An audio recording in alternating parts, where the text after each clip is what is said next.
I was fighting for my life. The doctors called my son. He didn't come. And my daughter-in-law, she did something that can never be forgiven. The light hurt, clinical, inescapable. Air thin as metal. Antiseptic clung to my throat. A monitor kept time beside me, pitiless and steady. From the corridor, rubber soles whispered over tile. A door sighed shut. The room felt scrubbed of anything human. "Mr. Granger, can you hear me?" A voice pulled me in. Low, certain. I turned. A woman stood by the bed, hair pulled back, eyes that had seen too many nights like this. Dr. Miriam Owens. "You collapsed in your garage," she said. "A neighbor called 911. Paramedics had you here in 15 minutes. That window saved you." Her pen tapped my chart. The monitor answered for my heart. "Your numbers aren't where we want them," she said. "Troponin's elevated. It looks like a non-ST elevation MI. We caught it inside the golden hour, so you bought yourself time." She glanced at me. "Do you have family we can call your son Ethan?" The name hit like cold water. I saw him at 10, hair plastered to his forehead from the sprinklers, Margaret laughing on the porch, lavender clipped into her apron. I remembered the way he used to slam into me with a hug, a small cannonball of trust. "Ethan Granger." "Charlotte," I said. Dr. Owens scanned the paperwork. A breath. Duty and disappointment braided together. "We called, several times. A woman answered, said she was his wife. They're traveling. She said they couldn't come. She said that..." My voice felt far away. "Yes." A pause, one beat two. We told her it was critical. Her exact words were, "He tends to exaggerate." I freeze. The room doesn't move. The air thins as if I'm breathing through cloth. Not pain at first. Cold. It starts in the sternum, creeps to the fingers, turns them into strangers. Rain tests the window. Slow at first, then finding a rhythm. The monitor keeps counterpoint. A cart rattles past. A curtain whispers shut. A machine sighs. Life continues its chores, while I lie there learning what I already know. A nurse slips in, quick hands, soft voice. She swaps the IV, checks the line. "Try to rest, Mr. Granger," she says, as if asking a bridge to be shorter. "You've been through a lot." I stare past her at the glass. Outside, ambulance lights smear across wet asphalt, red and white, dissolving like watercolor. Margaret's voice rises, affectionate and mercilessly true. Sometimes the silence of the person you love hurts worse than the illness. Sleep stays away. Every beep is a year. Summer 85. Shingles so hot they blister my palms as I hammer our roof into a promise. Winter without enough heat. Firewood and spare change. Counting quarters so Ethan can make his field trip. Spring 95. The old Ford. Gravel spitting under the fenders. His hands shaking on the wheel. "Trust the steering," I told him. "Don't fight the road. Let it guide you." He laughed, sunlight in a boy's throat. What does he trust now if not me? The door opens. Dr. Owens sets water on the tray, like a small declaration that life is still on offer. "We'll keep you 2 days," she says. Telemetry. Meds. Quiet. Sometimes quiet's the worst part, I rasp. She stops in the doorway. Looks back. Quiet's how the heart relearns its job. She's gone. Coffee and rain disappear with her. The storm eases, refuses to leave. A soft rush, a curtain of sound that makes the room smaller. I think of Asheville. The porch. The lavender rose Margaret planted like careful sentences. Their smell clung to the screen door each evening, no matter how many times I fixed the hinge. I can see the house from across the street. Lights off, refrigerator humming, bills curling at the edges, photographs graying by fractions no one notices until years have passed. The nurse returns, voice lowered, as if the night itself has leaned in. "Would you like us to call your son again?" "No." "You're sure?" "Yes. He has his life." I breathe once. I don't belong in it. She doesn't argue. The latch clicks. Precise. Final. I feel it all the way down my arm. A guard's shadow slides across the frosted glass. The hallway's hum recedes. My reflection looks back from the window, a man older than the stories he told himself, tethered to machines that speak in numbers. On the screen, my heart stutters, corrects, finds a stubborn rhythm. Dying isn't the hardest part. It's living long enough to watch love sour into obligation, while the body that holds it still has a pulse. I close my eyes and try to picture Ethan as he is, not as he was. The image won't hold. If he had answered, what would I have said? I'm fine. I'm still here. Or nothing at all. Some lessons can't be told. They have to be shown with a closed door with paperwork you cannot unmake. The lights flicker. Not a threat. A reminder of how thin the wire is. The monitor draws a longer note that makes nurses look up, then slides back into its measured persistence. I inhale. The ache is familiar now, like a name I don't say out loud. I listen. I'm alive. Which means there is work left, not forgiveness to parade, not bargaining. Truth. The kind that leaves no questions when it's done. The work of setting a table and laying plates only for those who show up. Outside, the rain stops. Water ticks from the eaves in clean intervals, a new metronome. The ceiling glows white and indifferent. Something inside me shifts its weight and stands. Not anger. Clarity. It doesn't raise its voice. It moves furniture in the night and leaves the room better than it found it.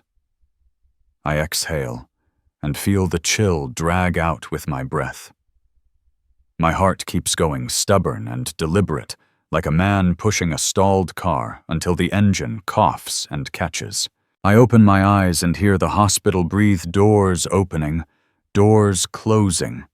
A soft laugh at the nurse's station, the distant clang of a cart kissing metal. Life, careless and relentless, continues. In that sterile room, I make a promise that needs no witness, not to God, not to Ethan, to myself.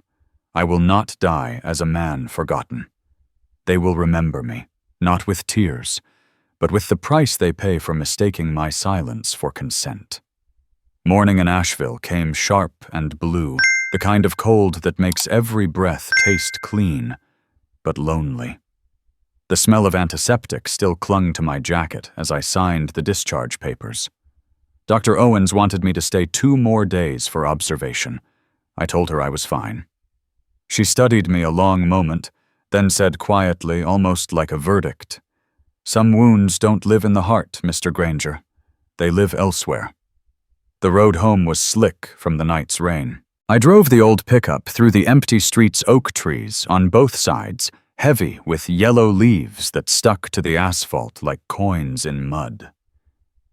Every pothole sent a dull pain through my chest.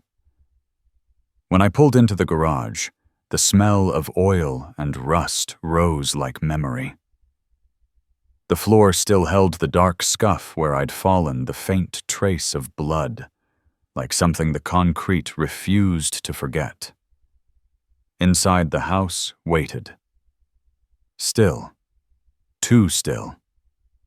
I made coffee, my hand trembling enough that I had to lean on the counter to steady it.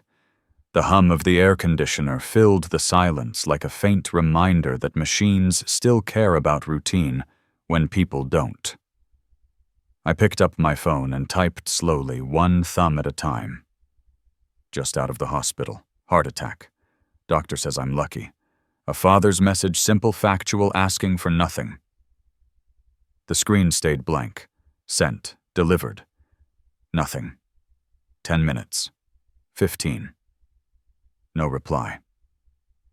I told myself he was busy. Maybe his phone was on silent. Maybe the signal was bad. But somewhere deeper, a smaller voice whispered, "He's not going to answer." I set the phone down, looked out the window. The morning light stretched thin across the backyard. The grass was tall. The lavender Margaret planted years ago had gone brittle and brown, untouched since summer. I opened the fridge. Bread. A half-empty jar of jam. I toasted a slice. Burnt it. The smell filled the kitchen, acrid and familiar. Sometimes even pain smells like home. I took my coffee to the porch, sat in the old wooden chair. That chair had heard everything. Arguments, laughter, promises that outlived the people who made them. And sitting there, I remembered Ethan in 2020, the night he called after losing his job at that ad firm in Raleigh. His voice cracked. Rent due, no savings. I didn't hesitate, sent him 3 months' worth, told him to breathe. When he promised to pay me back, I laughed. Just stand tall, I said. That's enough. Now, years later, I was the one standing small, waiting for a son who wouldn't even pick up the phone. The phone buzzed. My heart jumped. Not Ethan. A Facebook notification. I opened it anyway, knowing I shouldn't. There they were, Ethan and Jessica, sitting in some expensive Charlotte restaurant, candles, wine, perfect lighting. Their smiles rehearsed. The caption read, "Finally a weekend without drama." I read it twice, 3 times. That one-word drama sliced cleaner than any scalpel. To them, I wasn't a father who almost died. I was a storyline they were tired of. My chest tightened. The coffee trembled in my hand, spilling over the rim. I stood up, went inside, opened the drawer, found the small brown bottle. The pill dissolved on my tongue, bitter and chalky. I leaned against the counter, eyes closed. The quiet pressed in.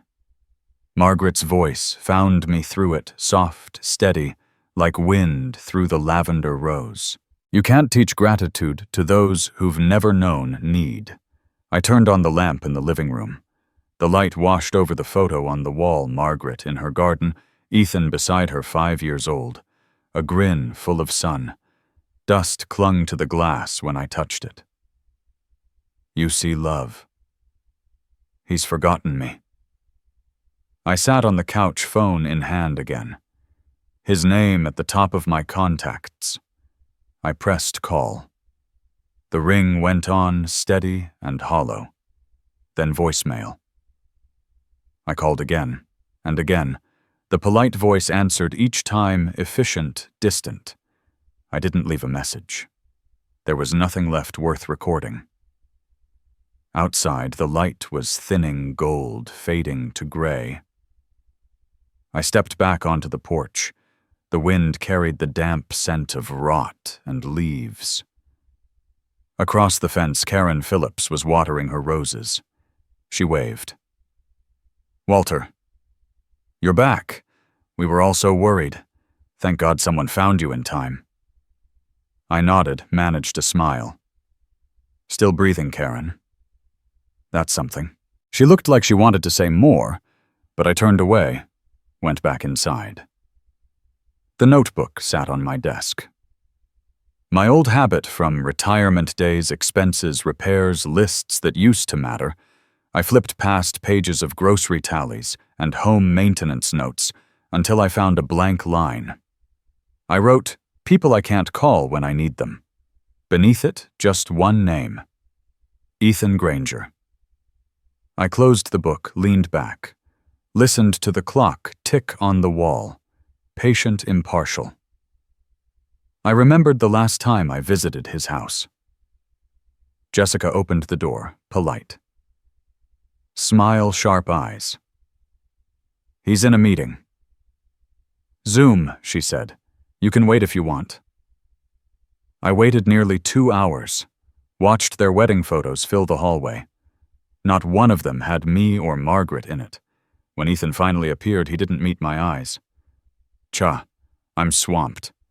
We'll talk tomorrow." There was no tomorrow, only the sound of the door closing behind me as I left. Now in this house, the air felt thick with ghosts. Margaret's reading chair, the workbench where I fixed my old cameras, all of it hollowed out like props after the play has ended. I picked up the phone again. Still nothing. Screen black. I set it down, walked slowly toward the bedroom. At the doorway, I stopped. My chest felt wide, heavy, like someone had opened a space inside me and filled it with cold air. You can spend a lifetime building love, I thought, but sometimes it only takes one silence to kill it. The next morning when I came back from the pharmacy, the back door was ajar. Just a crack enough for the wind to slip through and make it creak, a sound I had never heard in this house before. I froze on the porch keys, still in hand, staring at that half-open door like a wound that hadn't decided whether to heal or bleed. A cold instinct climbed my spine. Inside, the air was wrong. The familiar scent of wood and motor oil had been replaced by something sharp and foreign, expensive perfume. The kind Jessica wore when she came with Ethan, faint but deliberate. The living room looked tidy, but the thin film of dust on the cabinet was wiped clean in one spot. Someone had touched it. I moved through the hallway. The study door was open. The moment I stepped in, I knew. The drawers were pulled wide, papers spilled across the floor like dead leaves. The filing cabinet leaned crooked, a stack of books toppled. The air carried that strange stillness that follows intrusion, the quiet that knows it's guilty. Under the desk, the gray safe that used to rest snug against the wall was now half-turned. Its door hung open. Empty. I dropped to my knees. My fingers brushed the cold metal lip, trembling. $15,000 gone. My emergency cash saved over years. Margaret used to say, "Keep a little tucked away." Banks fail. People do too. I listened to her, but not well enough. Now it was gone, every bill, every folded promise vanished like it had never existed. I sank into the chair, the room tilting slightly. Sweat beaded on the back of my neck, though the air was cool. My heart pounded hard enough to echo in my ears. I thought of the lock code. Only Ethan and I knew it.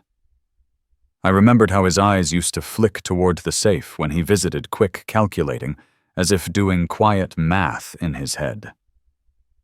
A knock startled me. I wiped my palms on my jeans and opened the door.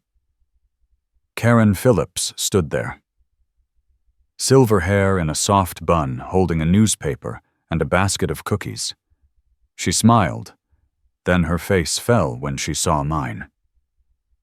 "Walter, are you all right? I was just coming by because I noticed a strange car outside your house yesterday." My voice caught. "A strange car?" She nodded. "White sedan, North Carolina plates, parked right out front. I saw your daughter-in-law at the back door, asked if something was wrong. She said she was picking up a few things for you." Karen hesitated, looked down as if afraid of the words. She said, "He won't need these things much longer." The room went silent. The wind rose, flipping the newspaper from her hand. The front page opened on the walkway. "Real estate market surges again." I bent to pick it up, my hands shaking. The headline looked like mockery. This house had been appraised more than once, agents calling, offering more each year. I always refused. This was where Margaret took her last breath, where her voice still lived in the walls. To me, it was home. To others, it was equity. I looked around at the clock Ethan once knocked off the wall and apologized for it. Margaret's dried flowers still in their vase at the chair where I used to read after dinner. All of it intact, yet everything inside felt touched, spoiled. I sat back down the newspaper, trembling in my hands. "Are you sure it was Jessica?" I asked. Karen nodded. Red coat, hair tied up, high heels, looked like she belonged here. She smiled, said she was helping you tidy up, but she lowered her voice. Her smile didn't reach her eyes. I thanked her and managed to keep my tone steady. When she left, I closed the door and leaned against it until my knees steadied. Then I called Ethan. The phone rang once, twice, 3 times, then picked up. "Hey, Dad," he said, calm, polite, distracted. "I'm in the middle of a meeting. Everything okay? Your wife was here yesterday." A pause. "Oh, yeah, Jessica mentioned she stopped by. Said she was picking up a few documents. Why? The safe's empty, Ethan." I tried to keep my voice level. "You know what was in there?" Silence. I heard him breathe, the faint scrape of a chair. "Dad, you're mistaken. I didn't know she was going. She probably cleaned up a bit. Look, I have to get back to this call." Then the click, the long, sterile dial tone. I stared at the phone in my hand until it felt like a piece of metal. Back in the study, I examined the scene again. The window latch untouched. The lock intact. The key exactly where I'd left it. Too clean. Too deliberate. Whoever did it hadn't broken in. They'd been let in. I ran my hand across the desk over the papers and found a small scratch in the corner, fresh, shallow, curved like a fingernail drag. I opened the drawer where I kept a photograph, me and Margaret, Florida, 1988. The frame was still there. The photo was gone. I closed my eyes, steadying my breath. Each inhale hurt. It wasn't anger yet, it was realization, heavy and sharp. The knowledge that family doesn't always break you with betrayal. Sometimes it erodes you quietly, like water wearing down stone. That afternoon I stopped by Karen's again, thanked her. She poured tea steam curling between us. "Are you going to the police?" she asked. I shook my head. "Family business. I'll handle it." Her eyes softened, sad and worried. "Walter," she said, "sometimes the people closest to us cut the deepest. Don't let kindness make you blind." I drove home at dusk. The house stood dark except for a single lamp left on in the hallway. The newspaper from morning still lay on the table edges, soaked from the damp air.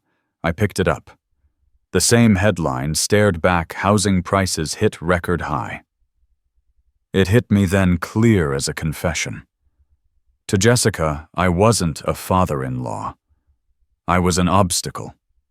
A title deed waiting for her signature. I turned off the light. The room folded into shadow. The wind moved through the cracks, whispering where Margaret's laughter used to live. The house wasn't whole anymore. Not because of what was stolen, but because someone I once called family had crossed its threshold with a heart full of calculation. Greed doesn't start in the hands. It starts in the eyes the moment someone looks at you and sees a number instead of a name. The wind tightened around the house, howling through the vents. I sat there in the dark, listening to the clock tick slow and stubborn, like an old man's heartbeat trying to remember how not to break. And in that quiet, I told myself what I already knew. It was time to protect what was left. Not my money, my dignity. Morning broke, slow and pale sunlight sliding across the kitchen tiles like something unsure of its welcome. I turned on my computer to pay the utility bills, a small ritual of control in a house that no longer felt secure.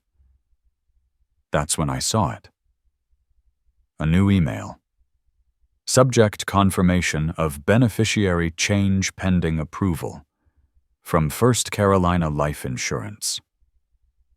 For a second, the words didn't make sense. Then they did all at once. The message stated that the company had received a request to update the primary beneficiary on my life insurance policy. From Margaret Granger, my late wife, to Jessica Hale Granger, my daughter-in-law. Below that, in neat electronic font, was my name, Walter H. Granger, and beside it, a digital signature mine. Except it wasn't.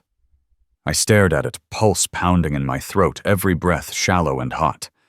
Then I reached for the phone and dialed the customer support number in the email.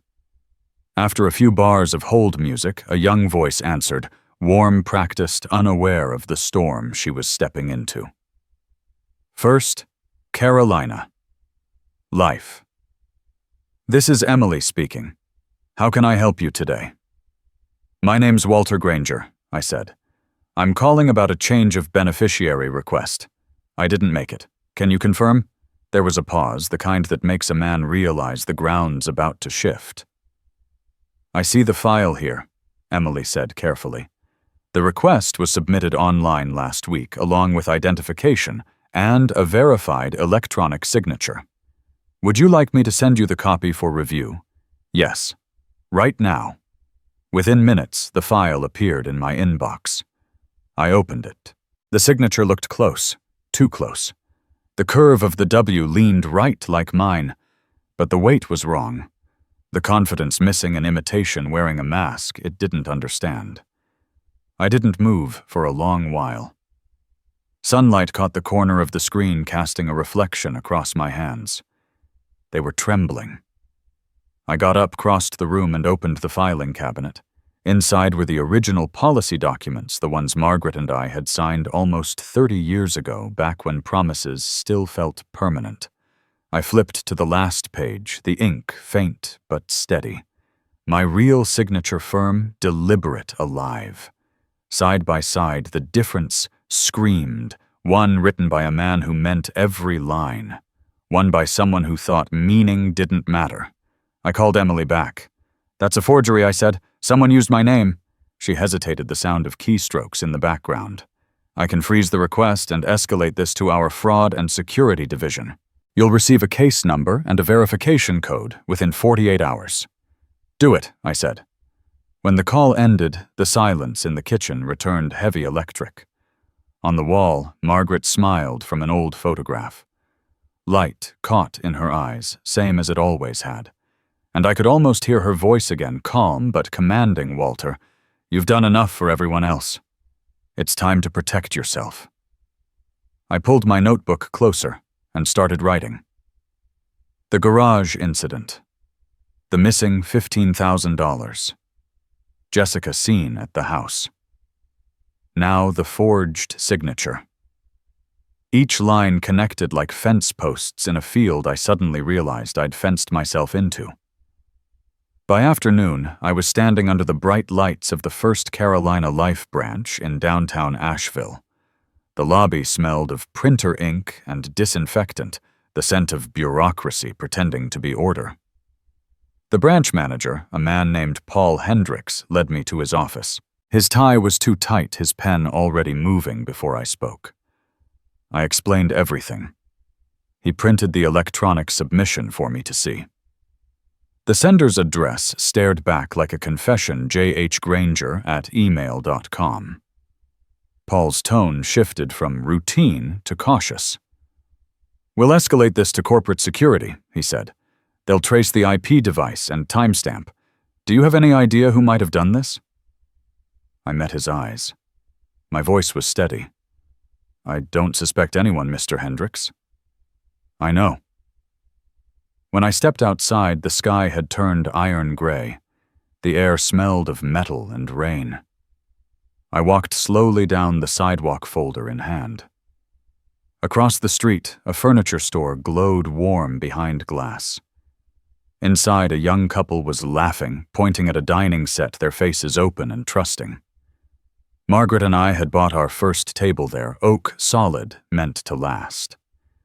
I wondered when trust stopped lasting. At home, the light had gone soft, late afternoon, bleeding into evening. I turned on the lamp in the living room, and its yellow glow fell across the family photo on the wall. The four of us. Me, Margaret, Ethan, and Jessica. Smiles frozen in a frame. It looked perfect. It had never been. I remembered Jessica that day complaining about the heat, saying the whole thing was pointless, that no one printed photos anymore. I took the frame down, wiped the glass with my sleeve. My reflection stared back, older, worn, thin at the edges. "Margaret," I whispered, "you said once that when trust dies, everything else follows. I think I finally understand." I sat down, reopened the email from Emily. At the bottom, beneath the signature block, was the system timestamp, 9:14 a.m., the same morning Jessica was here. Everything aligned too perfectly to be coincidence. I printed every document, the fake signature, the original contract, the email trail, even the bank transfers I'd sent Ethan over the years. I slipped them all into a folder and placed it in the drawer where Margaret used to keep our letters. Outside, rain began to fall steady, deliberate, like someone drumming fingers on the roof to count the seconds. I stood by the window and watched it sweep through the lavender that still clung to life in the garden. Each stalk bowed but didn't break. By the time the sky turned dark, I knew what I had to do. I sat at the table, opened my phone, scrolled through contacts, until I found one I hadn't dialed in years. Sam Fletcher, attorney. The man who had helped me draft my will back in 2017. Next to his name, a note I'd written long ago. Trustworthy. Knows where the bodies are buried. I saved his number to favorites. Then closed the phone. Thunder murmured somewhere beyond the hills, distant, but coming closer. The house filled with the smell of rain and old wood. I leaned back in my chair and let the quiet settle around me, no longer afraid of it. Because sometimes knowing you're not scared anymore, that's the first real victory. Outside, the storm gathered. Inside, something in me finally woke up. And for the first time in a long while, I was ready to fight back. Saturday morning draped Charlotte in a heavy gray sky, the kind that seemed to press down on the streets like a wet wool blanket. I drove for more than 2 hours, rain hissing against the windshield, the wipers sweeping in slow, steady rhythm. Each stroke sounded like a countdown. Beside me on the passenger seat lay the folder insurance documents, letters proof. The edges were bent soft from handling. Inside those pages was everything I needed to end the pretense. There are conversations I thought that cannot be had through phone calls or emails.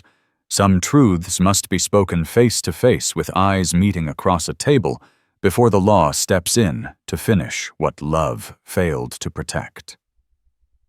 Ethan's house sat in a new subdivision outside the city. Identical houses lined the street, sterile and perfect, like the neighborhood had been printed rather than built. His front door was painted a deep black that reflected the rain like polished stone. I parked at the curb, killed the engine, and sat still for a moment. If Margaret were here, she would have told me to turn around to go home to let it go. But Margaret wasn't here anymore, and letting go had already cost me enough. The door opened just as I stepped onto the porch. Jessica stood there. Blue dress, red lipstick, cold eyes that measured rather than greeted. She looked at me as if I were a problem she thought she'd already solved. Behind her, Ethan appeared, hands in his pockets, shoulders tight, gaze lowered. "You came without calling first," he said, his voice rough. I met his eyes. I don't need an appointment to confront the people who forged my signature. The air between us thickened. Jessica blinked once, her face still, then smiled, thin, sharp, surgical. I'm not sure I understand what you're implying, Walter. I didn't answer. After a second's hesitation, she stepped aside. Come in? The living room was immaculate, staged almost. The scent of expensive air freshener mixed with fresh coffee in a way that made the place feel less like a home and more like an alibi. On the mantel, a photo of them on vacation in Florida, the kind of smile you pose for when you need the world to believe it.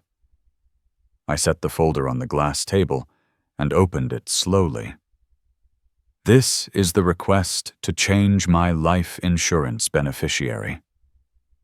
Does this signature look familiar? Jessica crossed one leg over the other, studying the paper as if it were beneath her notice. You're mistaken, Walter. People your age forget things. It happens. Ethan stood behind her, silent, staring at the floor. I pulled out another sheet, the original contract from 2017.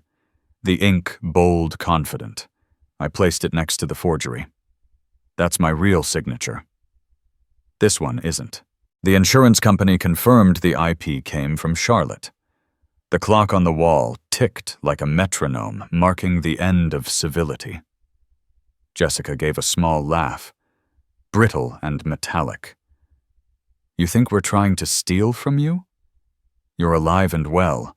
We were only trying to be prepared. It's called planning ahead. I looked straight at her. Planning for whom, Jessica?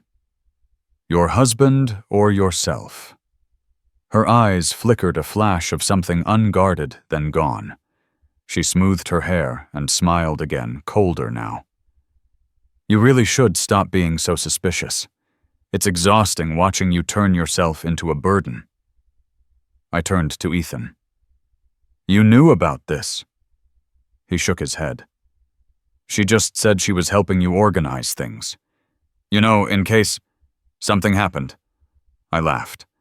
The sound was dry, almost foreign in my own throat. Organize?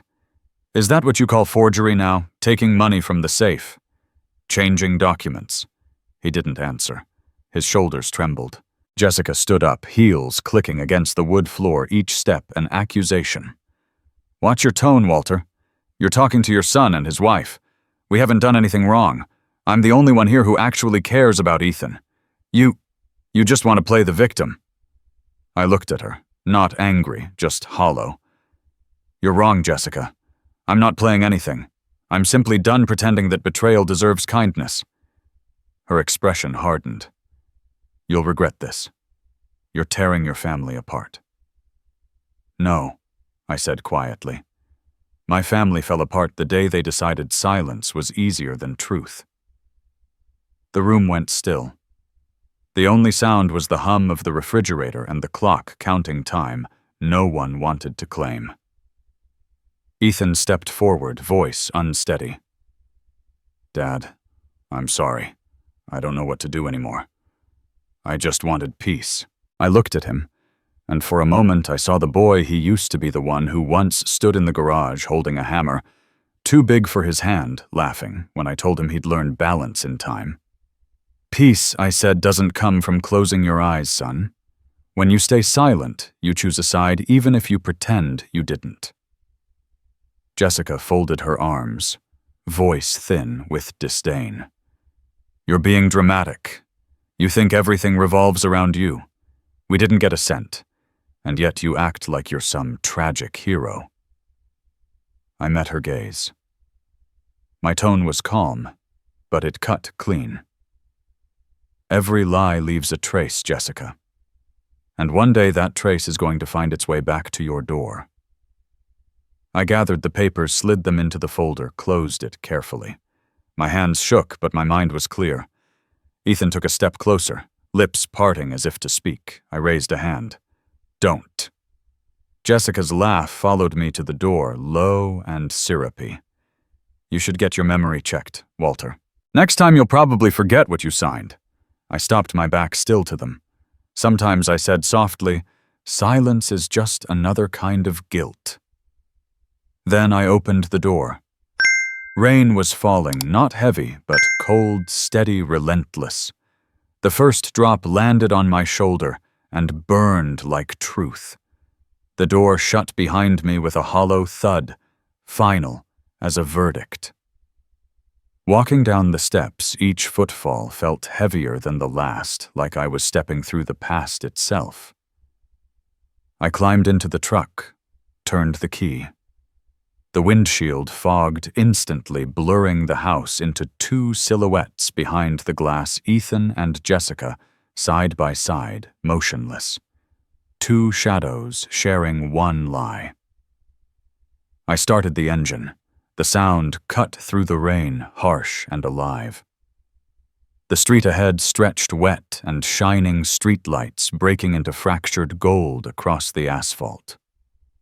I drove slowly every mile, pulling me further from them, every breath steadier. The ache in my chest returned, familiar and deep, not just in the heart, but somewhere farther in where love used to live. I wasn't the forgiving father anymore. Forgiveness was for those who mistook mercy for weakness. Some lessons, I thought, are only learned in the ruins. And this time I would be the one teaching, not with anger, but with precision, with truth, with silence sharpened into something that could finally be heard. By the time the highway opened ahead of me, I knew exactly who I was again. Walter Granger. A man no longer waiting to be forgiven. A man ready to let justice speak, even if it had to whisper through the rain. By the time I reached Asheville, the sky was dimming to amber. The last light of day spilled over the hills like an old silk ribbon stretched across the valley. The wind carried the scent of pine and burning leaves mixing with the hum of the tires gliding over wet asphalt. In the rearview mirror, Charlotte receded, smaller, softer, until it vanished completely, like a scar finally closing. The road ahead was empty, the kind of quiet that feels like it's listening. I could hear my own heartbeat, slow and deliberate, each pulse counting down toward something final. When I pulled into the driveway, I shut off the engine and sat still. The house loomed in front of me, framed by dying lavender and the faint glow of sunset. For a long moment, I just listened to my own breathing. Then I took out my phone and dialed Sam Burton. He answered on the third ring, his voice rough but familiar. "Walter, he said I was just about to call you. Come by the office. I've got a bottle of bourbon saved for the kind of decisions a man doesn't make twice." Sam's office sat above a red brick building downtown, the same one where I'd gone years ago to draw up my first will. When I walked in, it smelled of old wood and strong liquor, the scent of men who'd learned to live with what they'd lost. He stood by the window, tall, silver-haired, still carrying that quiet authority that didn't need to raise its voice. We shook hands, a slow, firm gesture that said more than words. "I heard what happened," he said. "Start from the top." So I did. The heart attack, the break-in, the missing cash, the forged signature, the confrontation in Charlotte. He didn't interrupt once, just swirled the bourbon in his glass and studied me like he was measuring the depth of a crack that had been growing for years. When I finished, he set the glass down. "Walter," he said, his tone low but sharp, "you're a decent man, always have been. But decency can turn you into bait if you're not careful. Some people don't recognize kindness, they see an opportunity." I sat in silence, listening to the clock tick in the corner, steady as a heartbeat before a break. Sam reached into a drawer and placed a stack of documents on the desk. "Sell the house," he said. "Start over. Cut every legal tie before they do something worse. It's a beautiful home, but it's not worth burying yourself in." The papers looked simple blank lines, printed clauses, but they felt heavier than anything I'd signed before. That house was where Margaret and I had built our life. I'd laid every brick myself, planted those rows of lavender because she loved the smell in summer. But sometimes you have to walk away from the places that hold you hostage. I asked quietly, who'd even want to buy a 60-year-old man's house? Sam smiled, faint and knowing. A couple from Durham, the Stanleys, good people. The husband, Mark, works in construction. The wife, Lori, teaches art. They've got a little girl. Sold their condo, paid off their debts. They're looking for something real, a place that already has a heartbeat. I looked down into the glass he'd poured me. The bourbon glowed amber in the lamplight, the color of memory and endings. And the legal side, I asked? I don't want anyone contesting it, not even Ethan. Sam reached into his jacket, pulled out a business card, and slid it across the desk. Andrew Myers, real estate attorney. I've worked with him for years. He'll make sure this transfer severs every right of inheritance. Once it's signed, it's done. No one, not even family, can undo it. I held the card between my fingers. It was thick, smooth-edged, cold. Something inside me tightened, then let go. It wasn't fear. It was the ache of knowing I was about to cut away the last piece of the past, still tethered to love. How long, I asked. If you agree tonight, he said, they'll view the property tomorrow. By Monday morning we sign. I nodded slowly. Do it. He studied me, eyes lined with both wisdom and pity. You're sure once you sign there's no going back? I lifted the glass and took a sip. The burn hit deep, but it steadied me. I've lost enough to know what staying costs. Sometimes survival isn't about holding on, it's about letting go. Sam opened a fresh folder, the pen whispering across the paper like rain against the window. When he passed it over, I took the pen. My hand trembled on the first stroke, then steadied. This time no one would forge my name again. The next day, the Stanleys came. They were younger than I'd expected, mid-40s, polite, genuine.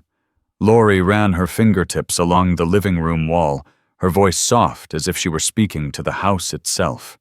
It has a soul, she said. That stopped me cold. I watched them walk through the kitchen, where Margaret used to bake every morning, where Ethan's laughter once echoed between the cabinets. And I realized maybe the house was waiting for someone who could love it again. Someone who hadn't yet learned how heavy memories can be. That evening, Sam called. They'll take it, he said. Monday morning, Myers' office. Bring your ID and whatever piece you've got left. Monday came dressed in sunlight. Asheville looked washed clean after the weekend's rain. I put on my old gray vest, the one Margaret had bought me for our 25th anniversary, and slipped her photo into my pocket. Myers' office was in a glass building on South Slope, modern, precise, the opposite of the world I came from. He was younger than I expected, crisp suit, steady eyes, voice that left no room for confusion. He read through every clause, his diction, careful, his tone professional. Once you sign here, Mr. Granger ownership transfers to the Stanley family immediately. No relative direct or otherwise can contest it. He handed me the pen. The signature line glared up at me, my name printed clean and final. I opened my wallet and looked at Margaret's photo. Her hair caught in the breeze, her smile as gentle as ever. Her voice returned to me like a whisper through the years. Walter, you've done enough. It's time to protect what's left. I signed. Slowly at first, then firm the ink drying into permanence. Myers nodded, signed his part, and extended his hand. Congratulations, Mr. Granger. You're officially free. Outside, the sunlight poured down in gold sheets. I stood at the top of the steps, the city stretching below. Cars passing like quiet thoughts. The wind moved through the oaks, and for the first time in years, my chest didn't feel heavy. I didn't feel like a man who'd lost his home. I felt like a man who'd reclaimed his air. What I'd done wasn't about real estate. It was about ending captivity, about cutting loose the last thread that kept betrayal close enough to breathe on me. If anyone were to ask whether I regretted it, I'd say no, because there comes a point when goodness must prove it can defend itself. And when it finally stands, it leaves nothing behind but the ashes of deceit and the clean, sharp silence of freedom. Monday morning came wrapped in a thin mist that clung to the Asheville Valley like damp cloth. I sat on the porch with a mug of weak coffee and a folder of documents clipped tight, the kind of preparation that feels more like armor than order. A gray sedan pulled up at the gate, blinked twice, then went still. A woman stepped out, dark coat hair, pulled back her stride, quick and exact. She introduced herself as Detective Lisa Moreno, Buncombe County Financial Crimes Unit. First Carolina Life had forwarded her the fraud report. We sat in the living room. She opened a slim case on the coffee table, spreading printed pages and a small digital recorder with the precision of someone used to unpacking lies. She explained that the insurance company's cybersecurity division had traced the fraudulent request, the false beneficiary change, to an IP address in Charlotte. Same morning, my neighbor saw Jessica at my house. I nodded and slid across my folder. Originals, emails, photos of signatures, and a list of withdrawals from my reserve account. The one only Ethan and I knew about. Her eyes moved steadily over each page, marking details with quiet, deliberate strokes. Our conversation was stripped of emotion, nothing wasted, every question landing like a hammer on an anvil. Then she placed a form in front of me. "This is your official statement, Mr. Granger. You're confirming that the electronic signature on the insurance request was not created by you." I picked up the pen. The sound of it scratching across the paper filled the room like something being unburied. "I don't want revenge," I told her. "I just want the truth." Lisa looked up, calm and sure. "Then that's what you'll have." She turned on the recorder and went back through the timeline. I told her everything: the collapse in the garage, the unanswered calls, the fake signature, the $15,000 missing from the safe, Jessica's voice calling me forgetful. The lock untouched, the code unchanged. Only 2 people knew it. She listened without comment, taking notes, her pen moving like a steady pulse. When I finished, she showed me a printed log from the insurer's system. 3 logins that same morning. 1 to open my file, 1 to download the confirmation form, 1 to upload the forged request. The address belonged to a home network in Myers Park, Charlotte. I didn't need to ask whose house that was. Lisa asked if I would authorize them to access my home devices if necessary. I agreed. She thanked me, then made a short call, her voice low and composed. When she hung up, she said the court would issue witness summons for Ethan and a formal interview notice for Jessica. Once the findings were verified, the case would move to preliminary investigation. I leaned back, listening to my heartbeat, not fast, not slow, just steady. What I felt wasn't triumph. It was release, like a layer of frost giving way to water. Lisa asked if I had any reservations. I said only one. I'm afraid of breaking what's left of the family. She paused, then said softly, "Sometimes the truth breaks things, so we stop stepping on the shards." She closed the case, stood, and nodded toward the photo on the wall. Margaret smiling in the lavender garden. Lisa gave her a small, almost reverent nod before she left, as if acknowledging the ghost who'd kept me honest. That afternoon, I walked to the post office. I sent a copy of the file to Andrew Myers with a handwritten note authorizing him to act on my behalf. Ahead of me in line, a little boy clutched a wrapped birthday present, face bright with excitement. I thought of Ethan at that age, running to the car, waving as I left for a job site, shouting that he'd build bridges like his father. When I got home, the phone rang. An unfamiliar number. I answered. A woman from the Mecklenburg County Court introduced herself, informing me that a witness summons had been issued for Ethan Granger to provide testimony regarding an electronic transaction traced to his address. I thanked her, asked if Jessica had been reached. She said that detail was under Detective Moreno's jurisdiction and would be updated soon. I hung up and sat still looking out the window as the light faded. There was that old feeling again, the one I used to have after finishing a bridge build. The exhaustion, the emptiness. But underneath it, something clean. The next morning, Karen showed up at my door with a warm apple pie. She said the mailman mentioned a letter from the court delivered to Ethan's house. She watched me closely. I only said it'll all come clear soon. She sat down, folding her hands around her coffee mug. Sometimes the people have to touch the fire, she said, to believe it burns. Then she laughed, told me a story about her late husband, how he once burned a whole tray of pies, insisted he liked them that way, blackened and bitter. We both laughed, then fell quiet, listening to the dry lavender outside rustle in the wind. By noon, Lisa called again. Her voice was clipped but kind. Jessica had received her summons. The IP address request had gone to the court. The internet provider was cooperating. I asked if I needed to come to Charlotte. Not yet, she said. And don't drive alone for long. Your heart's earned some rest. I chuckled. I still drive just fine. Her tone softened. Pride doesn't impress a bad heart, Mr. Granger. By late afternoon, an email arrived from Andrew Myers. He confirmed receipt of the documents and attached an authorization form granting him power of representation in all civil matters tied to the case. His message ended with a warning: silence is your ally. Do not reply to any messages from your family until we're through this.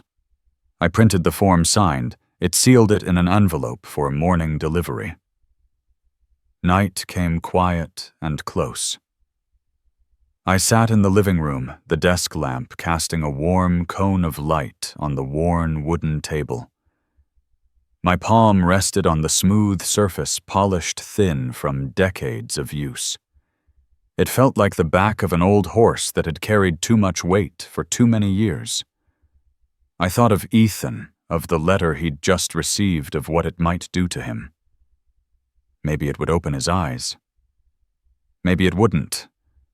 But once people see the cracks in the wall, they built themselves. Nothing ever looks solid again. The phone buzzed once. Ethan. 2 sentences. Dad. I got the summons. Can we talk? I stared at the screen for a long time, then set the phone down face down on the table, a small silent stone against the grain of the wood. Outside, the rain had faded, leaving behind only the soft, damp air of early night. I could hear the slow drip from the eaves, the sigh of wood settling under the moisture. I didn't answer him. Not yet. I closed the notebook on the table, turned off the lamp, and let the room sink into the kind of darkness that listens. And in that stillness, with the smell of rain and lavender lingering in the air, I finally heard what silence sounds like when it belongs to you. Sunday morning arrived, soft and gray, the valley wrapped in a thin film of mist that clung to rooftops and drifted through the streets like breath. The bells of St. Matthew's Church rolled down from the hill, low, solemn notes spreading through the damp air until even the quiet houses seemed to listen. I pulled on a heavier coat and stepped out onto the porch. The cold hit my face, carrying the smell of wet earth and wood smoke from chimneys below the ridge. The town was still the kind of stillness that looks peaceful from the outside, but feels like something holding its breath. There was weight in the air that morning, the kind that tells you calm is only the skin of a deeper storm. Then came the knock, soft, but hurried. Karen Phillips stood at the door, her glasses fogged from the steam of the tea she held. I'd known her for 20 years. Her face had the look of someone forced to carry news she wished she didn't know. "Walter," she said quietly, "I thought you should hear it from me. People at church, they're talking. They say Jessica's being investigated for insurance fraud." I didn't ask how she knew. In a small town, bad news travels on its own legs faster than the truth that follows it. I watched the tea tremble in her hands. She went on, "I hate being the messenger, but word's out now. You know how it is here. Gossip is how people remind themselves they're still better than someone." I nodded. "Thank you, Karen." She studied my face, maybe expecting anger or grief. Instead, I just said, "I'm fine." It was bound to happen. Her hand came to rest on my shoulder, a small human gesture, in a morning that suddenly felt very far from ordinary. After she left, I sat on the porch, watching the thin columns of chimney smoke rise and dissolve in the sunlight. The church bells kept ringing slow, deliberate, each one tugging me backward in time.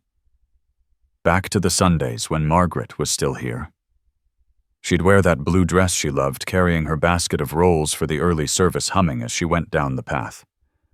She used to say church wasn't just a place for prayer, it was where people saw themselves reflected in the eyes of others. This morning I understood what she meant. Somewhere in that sanctuary, my family's reflection was being held up for everyone to see. Jessica would not take it quietly. She never had. I could almost picture her in Charlotte face, tight as porcelain voice, sharp phone clattering to the table. And I was right. By late afternoon, Karen came by again, bringing warm bread that filled the kitchen with the smell of butter and comfort. But her tone had changed, low, uneasy. Someone from the church charity group said they saw Ethan and Jessica fighting in the parking lot at Myers Park. I stopped slicing the bread. What did they hear? She hesitated. They said Ethan shouted at her, loud enough for everyone to stop and stare. "You turned my father into a victim just to get the money." The words landed like a blow, slow, precise, irrevocable. My hand shook against the table, the wood cool beneath my palm. I could hear the sentence echoing, each syllable carving through the quiet, like steel through cloth. Pain followed, yes, sharp, deep, but underneath it, something else, release, like the moment a wound finally starts to close. After all this time, my son had spoken what should have been said long ago. Karen's eyes glistened. "Are you all right, Walter?" I smiled faintly. He needs to hurt Karen. Sometimes pain is the only teacher that tells the truth. She nodded, and when she left, the silence folded back in around me. The bells faded in the distance, blending with the wind, until they sounded almost like a heartbeat, one that was learning to slow down. I looked up at Margaret's photo on the wall. Her smile was as soft as ever, the light catching on the glass, like the shimmer of an old memory refusing to dim. I wondered if she would have forgiven them, or if she'd be feeling the same ache that now sat in my chest, too deep to be anger, too tired to be hate. Night fell slow. The wind from the French Broad River slipped through the cracks of the old house, carrying damp air and the scent of grass after rain. I sat in the study, the desk lamp glowing faintly over sealed folders and court-stamped papers. Outside, the moon hid behind clouds, its dim light leaking through the curtains in thin silver streaks, like a hand reaching from another world. The phone vibrated. "Ethan." I let it ring once, twice, then answered. The message was short. Dad. I need to see you. I read it 3 times. 4. The words pulsed in my head, uneven as a failing heartbeat. I typed back slowly. You don't need to talk, son. You need to understand. I could feel something tearing loose inside me, not a muscle, not a nerve, but the invisible thread that ties father and son through years of trying and silence. That bond doesn't snap all at once. It rots in layers through missed calls, small lies, promises never kept. Until one day, what used to be love becomes an echo in an empty room. I pictured Ethan in their house in Charlotte Lights on Jessica beside him, both stripped of excuses now. I imagined his face regret mixed with fear. Not of punishment, but of truth. And maybe I thought that's the beginning of redemption. I turned toward the window. The lavender in the garden was gone, brown stems trembling in the wind. Margaret once told me every flower must die before it blooms again. Maybe relationships are the same. Sometimes they have to die completely to be reborn, if they ever are. I closed the door and turned off the light. The bells of St. Matthew rang their final notes across the valley, thin, distant, almost tender. Their echo brushed the old family photo on the wall where 3 faces smiled toward a future they thought would never break. When the last chime dissolved into wind, the house fell still again. I exhaled, long, steady, and in that breath felt space open inside me. Not emptiness, but something new.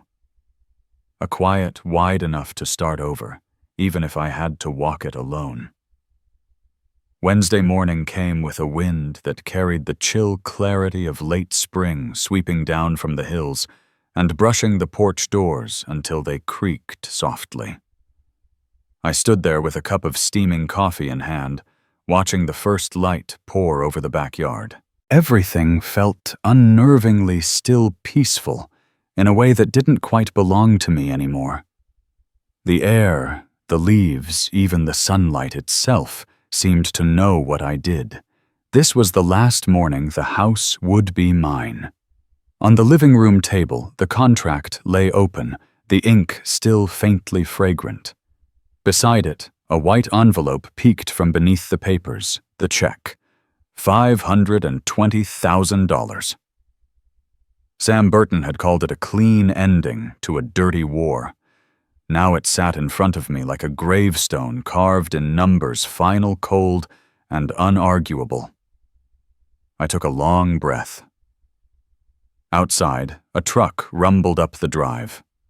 The Stanleys were right on time. The car doors opened. The wife stepped out, first light hair tied back, a calm brightness in her eyes, followed by her husband, a solid man in his 40s, with one hand resting gently on their daughter's shoulder. The little girl clutched a roll of paper in both hands, her green dress catching the sunlight. As they walked up the steps, time folded in on itself. The way the morning light struck their faces, it was 1989 again. Margaret in her white blouse, Ethan with jam on his chin. The 3 of us eating eggs by a bare window that hadn't yet known curtains. The little girl held out the paper. "I made this for you," she said, her voice soft and clear. "Mom says this is the prettiest house I've ever seen." I unrolled it, crayon colors bright and uneven. The house was there, my house drawn beneath a golden sky. Windows open wide, sunlight spilling in. And above it, a bird spread its wings mid-flight. Something caught in my throat. "Thank you," I managed. She smiled proud and skipped away to the yard where her parents were unpacking boxes. I stood watching them, laughter spilling between the thuds of furniture, being moved, wood brushing wood. The house seemed to breathe again, the air lighter, the walls awake. It was as if the place had been waiting for this, for the noise of life untainted by betrayal. And in that moment I understood something some houses need to keep living, but not with the people who made them heavy. By noon, Sam arrived with a stack of receipts and a thick envelope. "All done," he said, voice tired but satisfied. "The transfer's cleared. Everything's clean. Nobody can touch it. I signed the final form, my hand steady this time. As the pen lifted, I felt something loosen deep inside a cord that had been cutting into me for years, finally letting go." Sam glanced at me. "What'll you do now?" I paused, then answered quietly. "I'll use most of it to start a foundation." Margaret wanted to open a home for the elderly, for those who've outlived being noticed. Sam nodded slowly. "That's the best thing I've heard in a long time." That afternoon, I drove to the bank. The air inside was cool, sharp, with the scent of polished tile and printer ink. Julie, the young teller, guided me through the process of creating the Margaret Granger Fund, $300,000 set aside for something good to keep breathing after us. When I signed the document, my handwriting was firm, each letter deliberate, the kind of signature that says goodbye without apology. Julie read the papers, then smiled. "Mr. Granger, I think she'd be proud of you." I only nodded. My eyes burned a little. The rest of the money I kept. Enough to live quietly without asking, without bowing, not to pity, not to blood. Outside Asheville was drenched in light. Clouds drifted low white against the blue, their reflections sliding over the windshield as I drove. I stopped at the old cafe Margaret and I used to visit every autumn. It hadn't changed, the same wooden door, the same honey-colored lamps. I ordered a cappuccino and sat in our old corner where the afternoon sun slanted through the window in golden stripes. Then the bell over the door rang. Pastor Raymond walked in, the same gentle man from St. Matthew's, one of Margaret's oldest friends. He spotted me, instantly smiled, and made his way over. "I heard you sold the house," he said, settling across from me. "Just wanted to see how you're holding up." "I'm better than I expected," I told him. He nodded, thoughtful. "Sometimes God closes a door not as punishment, but to make sure you walk through one that's smaller and safer." I smiled faintly, eyes on the window. "Maybe so. I think I just found that door. It just wasn't where I thought it'd be." Raymond's voice softened. "Margaret once told me you could fix anything except what's inside your own heart." I didn't argue. At this age, silence is how we admit the truth. When we parted outside, he rested a hand on my shoulder. "If you ever miss the sound of the bells come to morning service, there's always a seat left for someone coming home." I watched him walk down the street, leaves falling around his shoes, and felt a stillness settle in me. As evening approached, I drove past the old house. The sign out front now read, "The Stanley Family." The windows glowed with warm light, the sound of laughter floating out, the clink of glasses, the thud of small feet running down the hall. I didn't get out of the car. Just sat there watching through the windshield. The house wasn't mine anymore, but it was alive. And maybe that was the whole point. On the way back, the sky turned to burnished copper. The sun sank behind the mountains, honey spilling across rooftops and fields. I stopped at the wooden bridge over the French Broad River, leaned against the railing, and watched the water shimmer with firelight. Across the river, the hills glowed orange, the town resting in a peace so humble it almost felt holy, the kind of peace only those who've lost everything can recognize. I thought of Margaret, her laughter like wind through lavender. Of Ethan. Of Jessica. Their names no longer a wound, just echoes fading into the distance. They were all pieces of the same painting, and for the first time, I could step back and let the frame close. I turned toward the car. On the passenger seat lay Ava's drawing, the little girl's bright house, under the yellow sun, a bird rising from the roof. I brushed a finger over the paper. It felt warm. Then I started the engine. The tires rolled over the bridge, over the river, over the past. Behind me, the sunset melted into gold, the kind of gold that doesn't blind, only forgives. And I knew with a certainty that felt like grace. Walter Granger had finally come home, not to a house, but to himself. The Asheville morning light spilled clean and gold across the wet street as if the world had just been rinsed after a long storm. I parked in front of Sam Burton's office and sat for a while, one hand still resting on the steering wheel. The reflection of Burton Realty wavered in the windshield, solid, ordinary, almost comforting. Everything was supposed to be finished today, but the part that waited for me inside wasn't written in any contract. I knew they would come. The office door was already open, the smell of fresh wood and coffee mixing in the air. Sam stood behind his desk, sleeves rolled up, his silver hair catching the light. He looked older than he had a week ago. "You're early, Walter," he said. "Wanted it done before the heat sets in," I replied. He nodded, but his tone changed. "You should brace yourself." "They called this morning." Sounded heated. I didn't ask who they were. I just said I'll wait. 10 minutes later, tires screeched outside. A dark SUV swung into the lot, stopping hard enough to make the hood dip. The door flew open. Jessica stepped out first, sunglasses covering half her face, her anger doing the rest. Behind her came Ethan, shirt buttons mismatched, his eyes darting with confusion and guilt. I watched them walk in, two people I had once trusted more than anyone, now moving through the room, like trespassers in a place they'd already sold. Jessica slapped a stack of papers onto Sam's desk. "You had no right to sell that house," she snapped, her voice sharp enough to cut air.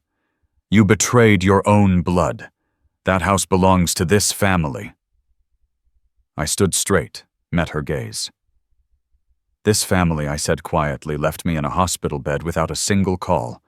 If that's what family means, tell me which part of it is still worth defending." She blinked, stunned, for half a second. Then her jaw tightened. "You're punishing us," she hissed. "You can't stand that we're doing better than you." Sam shifted, ready to intervene, but I raised a hand. "No, Sam. Let me."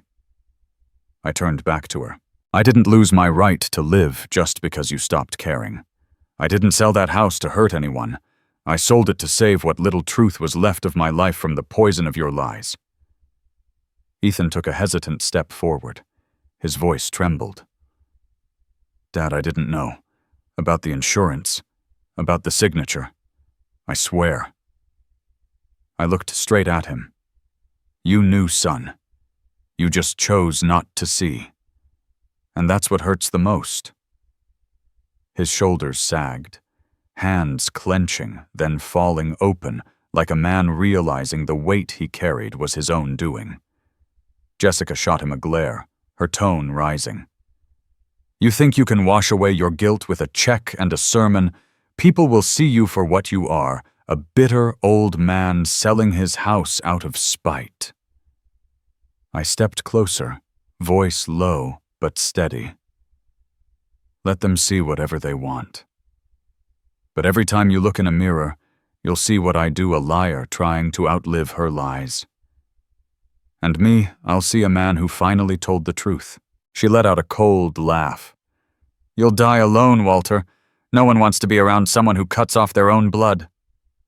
I met her gaze. "You don't understand loneliness, Jessica.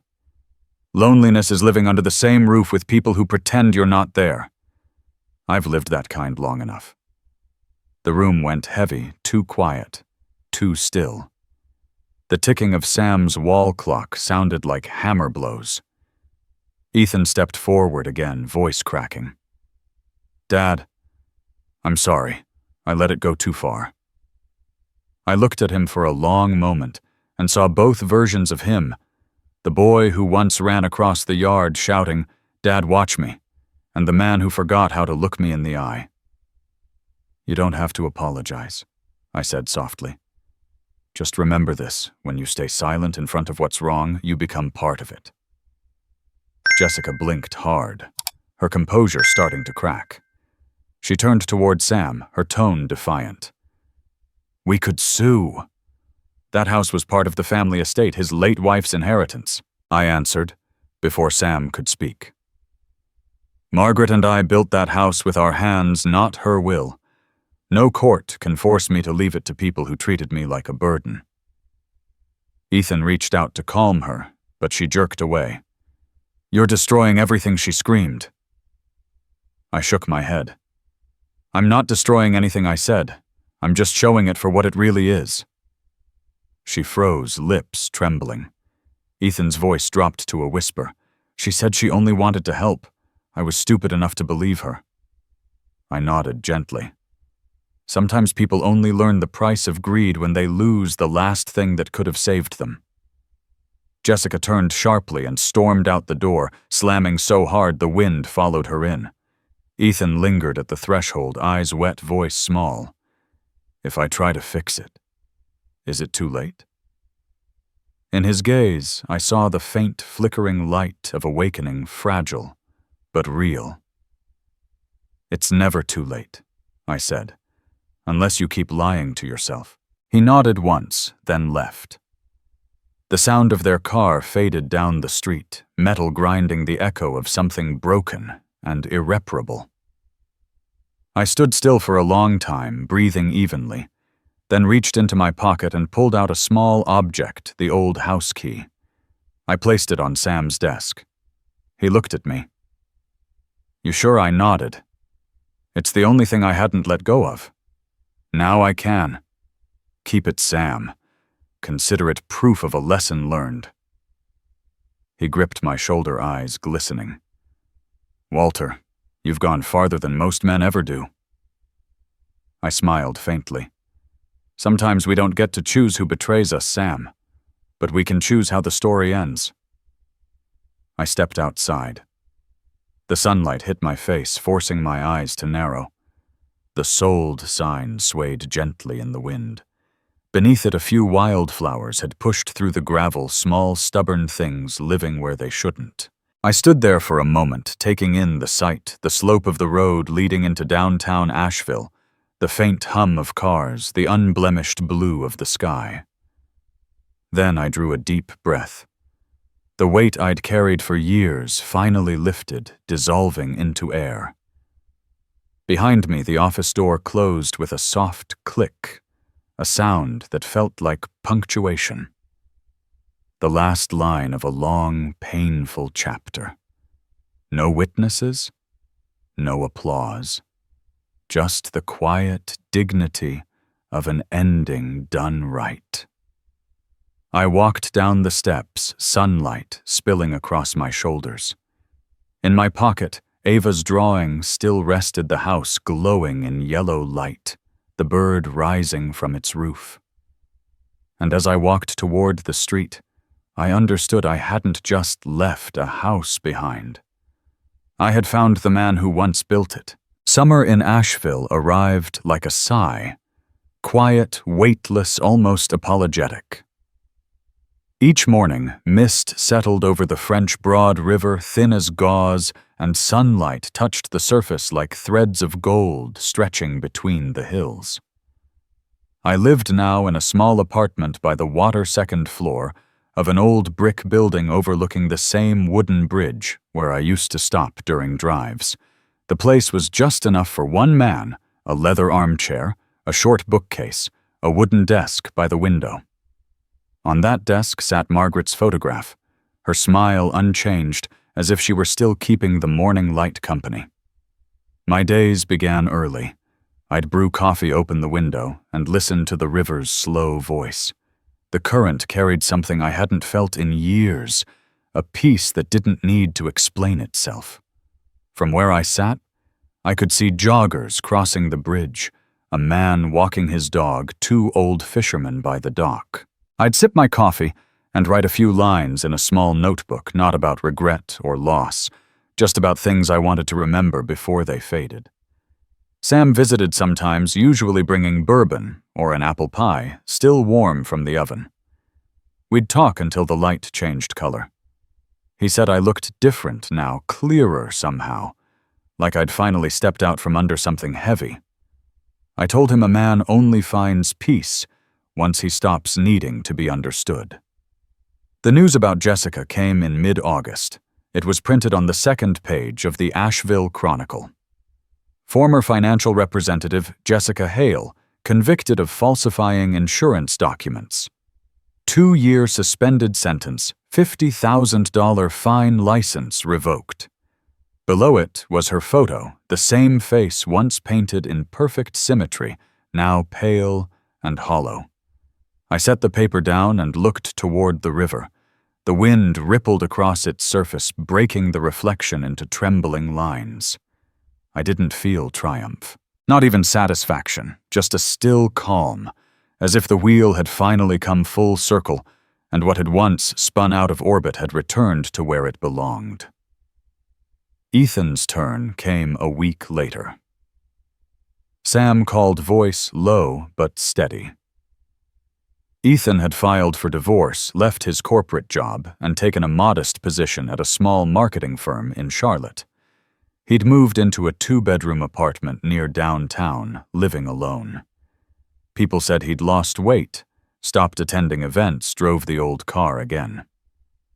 I didn't comment. Some lessons I thought can only be learned in the dark. One late afternoon, as I was reading by the window, the mailman knocked. He handed me a cream-colored envelope, no return address.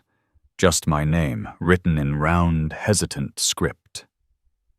Inside was a photograph, 3 figures standing in front of the old house, me, Margaret, and a small boy holding a red kite. On the back, a short line written in uneven pen strokes. I'm sorry. I hope you've found peace. For a moment I couldn't move. Sunlight slanted through the window, falling across the picture, until Margaret's eyes seemed to glint again.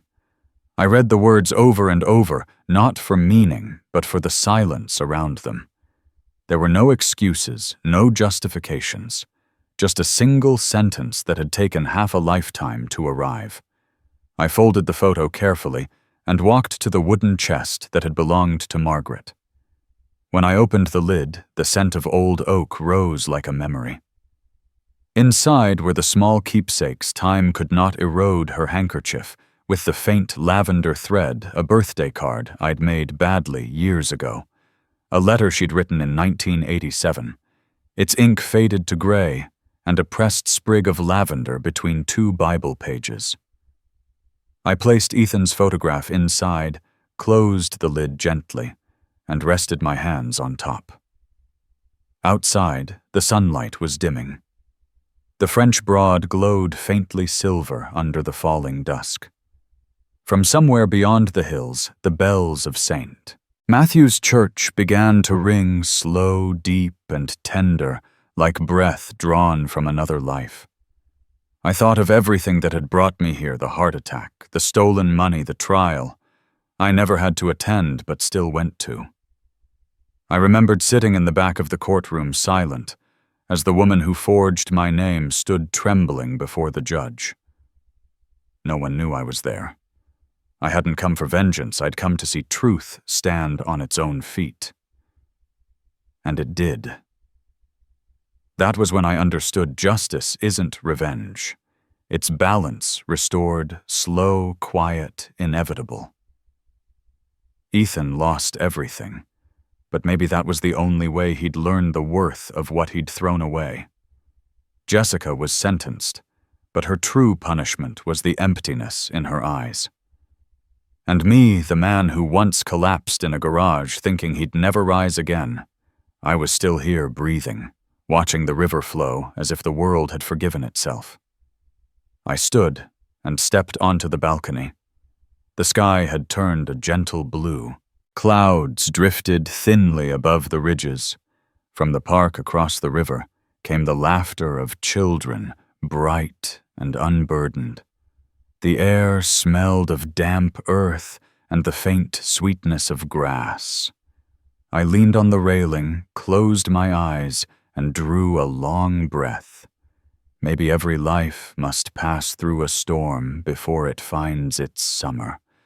Down below the bridge caught the last of the evening light, its wood glowing amber. The river moved softly beneath it, calm, as though it had never known the turbulence of hearts that lived by its banks. I nodded not to anyone, but to everything that had been. Then I turned back inside and closed the window. The smell of coffee lingered in the small room. The light on the table touched the edge of the wooden chest, warm and tender. I imagined Margaret there, not speaking, just smiling, the kind of smile that forgives without needing to say the word. I poured myself a cup of tea and sat by the window, the same spot where I ended every day now. Outside, the sound of the river blended with the distant bells, the two rhythms moving together like an old hymn without words. I set the cup down, closed my eyes, and felt the warmth spread slowly through my chest. The past, I realized, never disappears. It just stops hurting once you let it drift. And so I did. I let the river take it. The anger, the regret, even the love that had nowhere left to go. Until all that remained was the sound of water beneath the evening light, gentle, clear like a prayer, returned to time itself. Summer of 2025 unfolded over Asheville like a breath made of light. Morning opened in pure blue, the river below reflecting clouds, as if sky and water were one continuous page. I sat on the balcony of my small apartment, a steaming cup of coffee warming my hands, watching the French Broad River shimmer under the sun. Steam rose from the surface, slow, fragrant, patient, as though even time itself was sipping alongside me. Across the water, laughter from the park floated over the current, mingling with the rhythmic dip of oars as an old couple rowed their canoe downstream. Then came a soft knock at the door. Pastor Raymond stood there, straw hat, tilted white linen shirt, catching the morning light, his familiar kind smile, making the whole room seem warmer. He handed me a thin folder. "It's a new program," he said. "A collaboration between the church and the town council for the elderly living alone around the River Arts District. We need someone to coordinate logistics rides, lunches, medical checkups." I thought of you. I invited him in. We sat by the window table, the wind from the river lifting the pages between us. Raymond laid out the plan: outreach schedules, clinic partnerships, lists of volunteers, and gaps in the budget. He pointed to the margins. "If possible," he said gently, "the Walter Granger Fund could bridge these shortfalls. Otherwise, we'll have to cut the program by mid-season." I read every page carefully. The words didn't blur the way they once did, perhaps, because I'd stopped searching for escape routes and started looking for ways to build. I saw the transport routes, the notes about soft bread for weak teeth, the list of familiar names scattered through the neighborhood. I nodded.